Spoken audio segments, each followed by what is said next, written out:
Hello everyone, welcome to another video. So I'm here today in this VW Tiguan that I've been running for a little while now, and I just thought I'd make this sort of fairly quickish little video just to show the operation of the tow bar and also give a couple of one safety related tip in relation to its correct deployment, and also a kind of maintenance tip as well that I think you might find helpful. Okay, so as you all know from what I will put in the title of the video, because I always try to do a descriptive title, so as you all know from the title, this has the VW Brink tow bar. So I believe these are factory fitted, so I believe these need to be sort of ordered when the cars are being ordered new from the factory.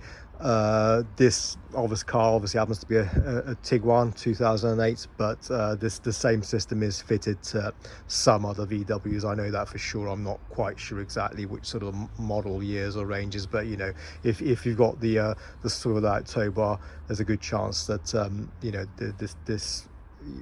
this video might well cover what you've got.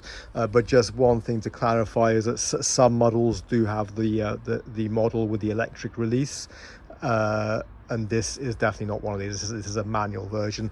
The models with the electric release usually have like a button and an indicator on the tailgate somewhere around here. So this hasn't got that. This is just a manually operated swivel out tow bar.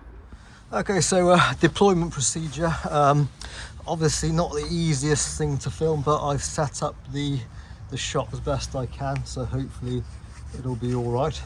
So this is the tow bar at the moment, obviously pointing sideways like that. Here there's like a lever, there's like a release lever, I suppose. So you've got to start by pulling that. I always forget if it's down or towards you. I think you pull it down. Yep, you pull it down. So you see, so I've started by pulling this lever down.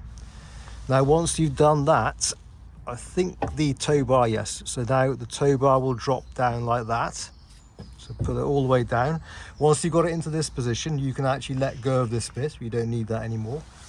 Then kind of pull the tow bar towards you, but it will turn, as you're pulling it towards you, you will feel it kind of lifted up. So allow it to lift up like that.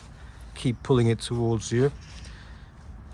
Let me adjust the shot so I keep filming everything. So yeah, keep pulling it towards you, it'll lift up, and then so yeah, so it will lift up, and then it will get to a point where it will kind of come to the center like that, and then it will, and then I can't remember doing a video and I've forgotten how it works. So I wasn't sure if it drops back down. So yeah, it drops back down just a little bit, but not too much, but just a little bit. It should drop back down. So now it's in that center area.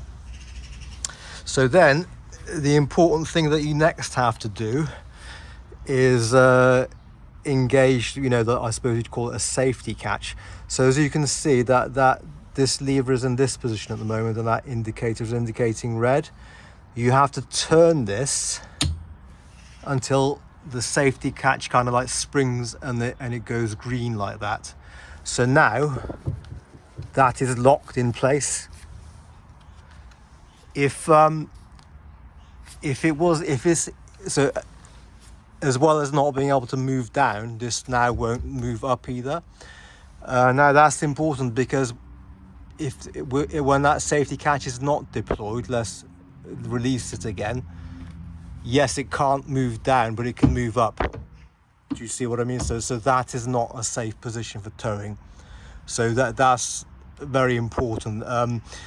I think there are some models where you just kind of like maneuver it into position, and sometimes it locks without this. So I think there is. Anyway, I seem to recall using a tow bar like that. If you're used to that kind of design, you know, this is something very important to be aware of.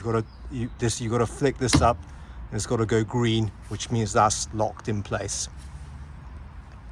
Okay, then once you've deployed the tow bar, the deployment of the electrical connector is simple. It's just a matter of pulling it down like that, and then to retract it, just pushes up out of the way like that. So that's relatively simple. Okay, then, and putting it back is pretty much reverse of what we did earlier, but I'll show you anyway. So start by releasing the safety catch like that, and then let me get the shot in place again as best I can, and then it's a matter of lift it up slightly, push it to the right, it will start falling as it keeps rotating like that, and then just push it up into place, and as it pushes into place you'll kind of feel and see it lock against this lever. You'll kind of feel it, and also you'll see this lever move up and down a little bit, and then that is now safely locked in position. So next I'm going to show you a little maintenance tip which is related to that safety catch. Okay, so you might find that especially if you haven't used the tow bar for a while, when you go to deploy it, you'll probably find that you'll physically be able to move the tow bar into position like we showed earlier.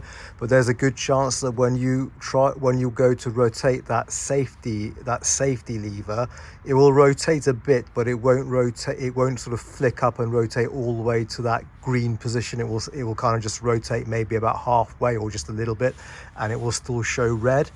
Now, as I explained earlier, in that position, the tow bar is not safe to use, and I'll just show you, if that is happening to you, what is likely to be the case and how you can hopefully sort it out. So what happens is, when you flick that safety lever, there's actually a bolt at the end of the tow bar just there, and it basically like flicks out by about sort of half an inch or something, and it actually flicks into this gap here, and that's what locks it into place and basically prevents the tow bar, obviously, well, it won't move down anyway, but it's basically what locks it and prevents it moving up. Now, if you're kind of trying to do that lock procedure, and it's, like I said, if it's only rotating about halfway, the chances are it's because this bolt is not able to go into here because probably like a degree of like rust, corrosion and dirt has built up on this surface here. So what you need to do is use like a bit of fine sandpaper, maybe like a very fine file, to just kind of rub away the dirt and the rust and corrosion, and then just lubricate this area here a little bit, and then you should find that it should work fine. And that's it, guys. So hope you found it useful. Thank you for watching. Bye bye.